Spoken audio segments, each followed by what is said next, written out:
최근 어린아이들을 중심으로 또 다른 바이러스가 유행하고 있습니다. 이번에는 메타뉴모 바이러스입니다. 전문가와 함께 자세한 이야기 나누어 보겠습니다. 메타뉴모 바이러스는 2001년에 네덜란드에서 소아 호흡기 검체에서 발견된 RNA 호흡기 바이러스로 알려져 있고요. 처음에 발견된 지 이제 한 20년 정도 경과한 바이러스고, 그래서 아직 이거에 대한 충분한 데이터가 아직 수집되지는 않은 상황의 바이러스고, 과거와 달리 지금 사실 가을철에 좀 특이하게 유행을 하고 있는 상황인 것 같습니다. 그래서 이게 저희가 2001년에서 2013년에 중앙대병원 입원했던 환자들의 메타뉴모 바이러스의 그 데이터인데, 이때도 당시에도 사실 어린애들 위주로 만 3세 미만의 어린애들 위주로 감염이 되고 입원했던 그런 바이러스였었고요. 그래서 사실 지금 최근에 어린애들한테서 이제 감염이 되고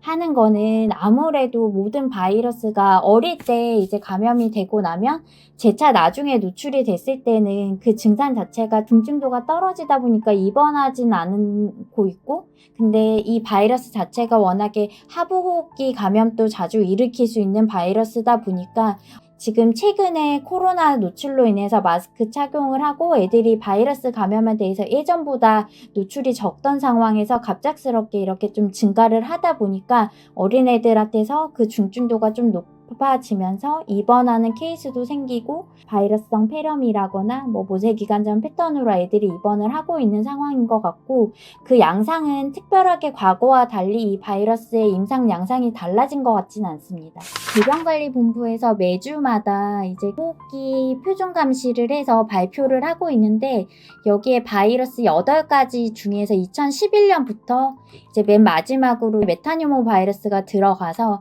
이 메타뉴모 바이러스도 지금 이렇게 매주별로 이렇게 모니터링이 되고 있는 상황이고, 검출률이 사실 과거에 비해서는 분명히 많아진 거는 사실은 퍼센트가 굉장히 검출률이 증가한 거는 맞는 것 같아요. 연령이 좀 큰 애들에서는 증상 자체가 경미하게 나타날 수가 있지만, 어린애들 첫 노출자에서 조금 바이러스성 폐렴이라거나 이런 모세기관전 패턴 이런 식으로 호흡이 불편하게 이렇게 입원하는 케이스들은 지금 계속 꾸준히 좀 발생하고 있고, 실제적으로 입원 환자들이 계속 메타뉴모 바이러스로 인해서 증가를 하고 있는 상황이긴 합니다. 과거에는 사실 이게 3월에서 5월, 특히 피크는 한 4월 정도에 보였는데, 달라진 점이라 하면은 과거에 유행하지 않던 가을철에 지금 유행하는 게 조금 특이한 모습이라고는 생각이 되고 있고, 이 상황이 뭔가 더 과거에 비해서 중증도가 높아졌다 이런 모습은 아니라서 아이들이 충분한 면역으로 자기 스스로 이겨낼 수 있는 부분도 있고, 그게 만약에 호흡 부전까지 좀 호흡이 힘들고 아이가 호흡곤란을 호소를 한다면은 그건 경우에 따라서 입원을 하는 상황이긴 하지만, 검출률이 높다고 해서 그 중증도가 따라서 높아지는 거는 반드시는 아니라서, 그 부분에 있어서는 유행에 대해서는 당연히 호흡기 감염, 비말 감염이 있을 수 있는 부분에 대해서는 다들 과거 코로나 감염 때 경험과 같이 마스크 착용이라거나 손 씻기 이런 부분을 신경을 써야 되는 건 맞지만, 과잉 대응하는 거는 제가 봤을 때는 우리가 그렇게까지 대응을 할 필요가 있을까라는 생각은 있습니다. 기침 콧물 가래 증상 이런 것들이 흔하고 호흡기 바이러스다 보니까 그런 증상으로 내원하는 환자가 거의 70%, 80%, 90% 정도 있고, 그 중에서 아주 일부가 이제 디스니아라고 하는 호흡곤란으로 내원을 하게 되고, 그런 호흡기 바이러스에서 아주 일부는 그런 소화기 증상을 동반을 하다 보니까 구토나 또는 설사, 복통 같은 경우는 아주 낮은 퍼센트에서 같이 호소를 하는 경우도 있긴 있지만, 분류 자체가 호흡기 바이러스다 보니까 기침 콧물 가래 증상이 있는 것이고, 이 증상을 코로나 바이러스라거나 또는 독감, 인플루엔자 바이러스 이런 거와 차별화된 점이라고는 조금 뭔가를 찾기는 힘듭니다. 하지만 명확한 것은 메타뉴모 바이러스든 또 이제 요새 두 번째로 많이 돌고 있는 RS 바이러스 등 다른 독감, 인플루엔자 바이러스나 라이노 아데노바이러스나 이런 것들에 비해서 모세기관점이나 폐렴으로 진단되는 퍼센트가 상대적으로 조금 높다라는 생각이 들고 있어서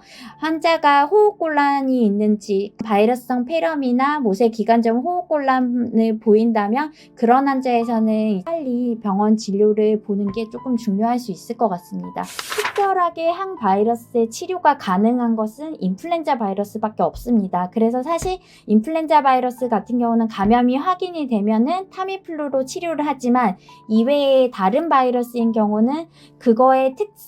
특정하게 바이러스 약이 사실 없기 때문에 저희가 기침 증상이 있으면 기침 조절제, 가래 증상이 있으면 가래 용해제, 또는 콧물이 있으면 콧물약 이렇게 증상 조절을 하는 것이고 열이 나면 그때그때 해열제로 해서 아이가 자기 면역으로 이겨 나가도록 도와주는 게 맞을 것 같습니다. 그런데 호흡곤란이 있는 환자에 대해서는 조금 더 적극적인 치료를 입원 치료를 통해서 도와줄 필요가 있을 것 같습니다. 바이러스 감염이 동일한데 결국에는 비말 감염이 주되기 때문에 코로나든 독감이든 다 비말 감염을 조심을 해야 돼서 기침이 발작적으로 심하게 있을 때는 그 기침 예절이라고 하는 거를 조금 아이가 조절이 된다면 사람을 바라보고 하는 기자 고개를 돌려서 한다거나 이런 게 중요하고 그리고 아이들이 많이 모인 자리에서는 사실 마스크가 굉장히 도움이 되겠지만 이 마스크 착용이라는 게 어린이집이나 유치원에서 그리고 학교에서 계속 이루어지기는 코로나 때 굉장히 힘들었던 부분이 있기 때문에